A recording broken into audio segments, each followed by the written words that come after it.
Olá pessoas, tudo bem? Hoje no nosso vídeo a gente vai falar sobre a segunda etapa da história da filosofia grega. Em um vídeo anterior eu havia falado sobre os pré-socráticos, que viveram ali durante a Antiguidade Arcaica, fundamentalmente entre os séculos 7 e 5 a.C. A filosofia nesse tempo ela se concentrava ali nas colônias gregas da Ásia Menor, só que a partir do século 5 antes de Cristo, há cerca de 2.500 anos, há uma transformação cultural na Grécia, no sentido de o espaço democrático ganhar mais cena, no sentido das pautas sobre justiça serem humanizadas nos seus processos de penas, de avaliação de delitos, né? A gente vê isso ali nas inflexões de legisladores como Drácon no passado, e mais próximo da Idade Clássica, o legislador Solon. E é nesse cenário de transformações sociais na Grécia, com maior ênfase na cidade de Atenas, a gente vislumbra uma mudada de eixo na história do pensamento filosófico. A filosofia passa a se concentrar na cidade de Atenas, a filosofia passa a se distanciar das pautas cosmológicas e se aproximar das pautas antropológicas, questões como ética, política, cultura, arte, religião, sociedade, passam a tomar o foco central da filosofia. Então, se a gente compreende a primeira etapa como sendo o período pré-socrático, essa segunda etapa é justamente do período socrático, ou, se vocês preferirem, no passado, a primeira etapa também chamada de cosmológica ou naturalista, e esse período chamado de antropológico. Temos três grandes pilares filosóficos e intelectuais dessa época. Os chamados sofistas, que a gente vai se dedicar a falar na aula próxima, que a gente vai gravar por aqui. Sócrates, que é o nosso foco do dia de hoje, e o Platão, que a gente também vai guardar para um vídeo futuro. Algumas questões biográficas que é importante a gente ter sobre o Sócrates. Ele era um cidadão ateniense. E vocês sabem que isso era um artigo de luxo, né, para a cultura da época.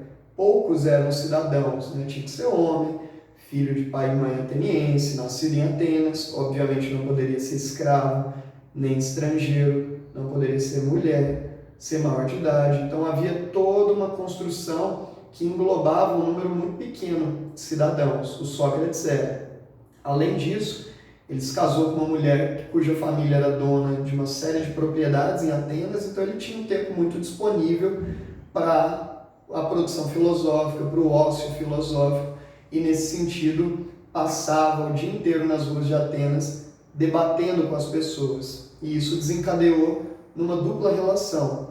Então logo Sócrates começou a ter um número muito significativo de discípulos, seguidores, e de outro lado, Sócrates começou a ter um número muito grande do que a gente chamaria hoje de haters, né? Havia um número imenso de pessoas que odiavam Sócrates e entendiam ele como uma ameaça ao patrimônio cultural ateniense. E eu vou explicar o porquê hoje. Ele desenvolveu uma série de métodos nos diálogos que ele operava lá na cidade de Atenas durante o período clássico, século 5 a.C. Esses métodos eles podem ser sintetizados em 4 conceitos: conceito de ironia, de aporia, dialética e maêutica. Não são conceitos simples, mas como o nosso vídeo se trata de uma questão embrionária, de mapeamento das ideias, eu vou tentar ser um pouco mais objetivo. Aquilo que o Sócrates chamava de ironia nada tem a ver com o que nós hoje em dia chamamos de ironia, tá? A ironia nada mais é do que um método baseado no diálogo, e um diálogo intermediado por perguntas. Conversar com alguém construindo esse diálogo por meio de perguntas. Então Sócrates assumia sempre a posição da ignorância, não de quem tem algo a dizer, mas de quem tem algo a aprender. Só que as perguntas dele não eram retóricas, eram perguntas que visavam depurar cada vez mais a capacidade de resposta daquele que dialogava com ele. Essa é a primeira etapa, a ironia. A ironia ela desencadeava na aporia. Aporia é o desdobramento no sentido de que o interlocutor, aquele que está a conversar com Sócrates, sai do diálogo com dúvidas que até então ele não tinha. Sabe aquela situação em que você entra num diálogo com a certeza de que sabe de algo e sai desse diálogo com dúvidas em torno daquilo que antes você tinha certeza? Isso é aporia. O Sócrates queria internalizar esse sentimento de ignorância na população ateniense para abrir as portas para a sabedoria. O Sócrates dizia que só é sábio aquele que se assume como ignorante e reconhece as suas fraquezas intelectuais e analíticas e que, portanto, se abre para o outro. E é nesse processo da ironia, com a aporia, que a gente vê um espaço realmente propício para a dialética. Originalmente esse conceito é do Heráclito, né? Só que a dialética do Heráclito ela está interessada em investigar a natureza, os fenômenos da natureza.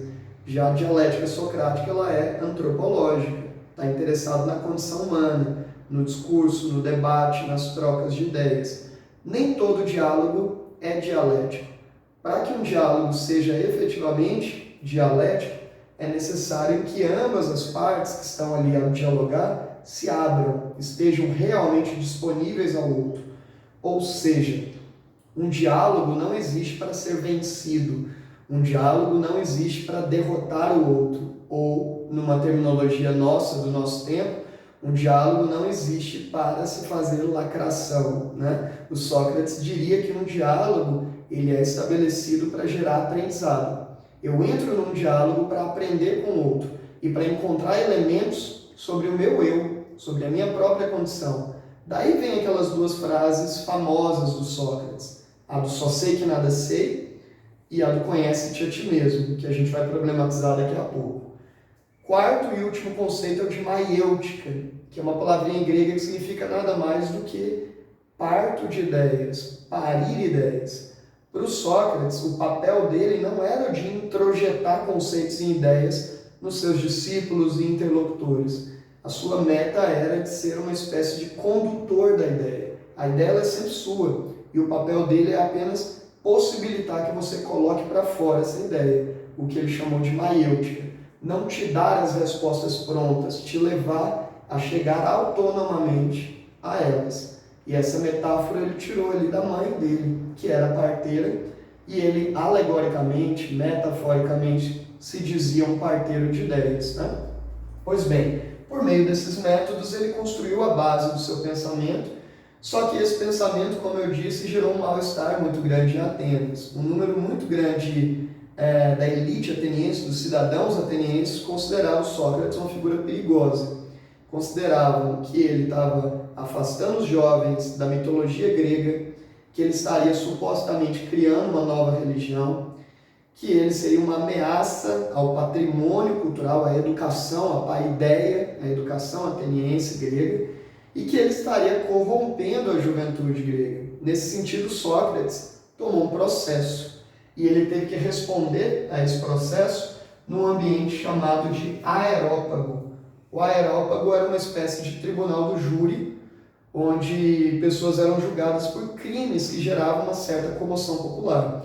E quem julgava não era um juiz, eram cidadãos. E a maioria deles não queria o bem de Sócrates, né?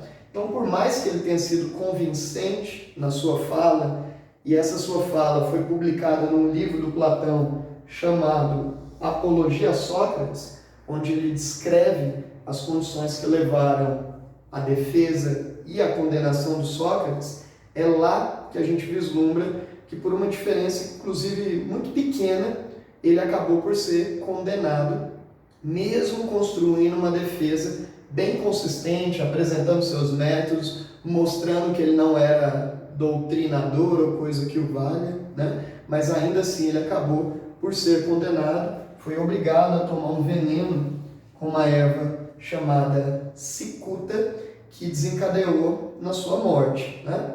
Aquelas duas frases que eu havia mencionado anteriormente, ela tem só sei que nada sei e conhece-te a ti mesmo, ela tem um contexto emblemático, né? Um pouco antes dessa fase derradeira, final do Sócrates, ele visitou o templo de Apolo, do chamado Oráculo de Delfos. Delfos era uma cidade ali próximo de Atenas, que tinha um templo gigantesco dedicado ao deus Apolo, e havia ali um oráculo. E o oráculo disse: olha, Sócrates, dizem que você é o mais sábio dos atenienses, me diga do que você sabe. E ele havia dito: só sei que nada sei. Com essa resposta, o oráculo disse: é justo por isso que você é o mais sábio dos atenienses, porque é só no reconhecimento da ignorância que você de fato se tornará sábio. Aquele que acha que sabe demais se dispõe menos a aprender com o outro, né? E para saber demais, para de fato se tornar um sábio, é necessário, por meio do diálogo, interrogar a si mesmo, introjetar-se a si mesmo. Sócrates acreditava que no nosso eu interior, na nossa essência, haveria todo o conteúdo de verdade sobre o mundo. Algo que mais tarde Platão chamaria de reminiscência, né? E aí a gente guarda para falar disso lá na próxima aula, tá bom? Um abracinho para vocês, tchau, tchau.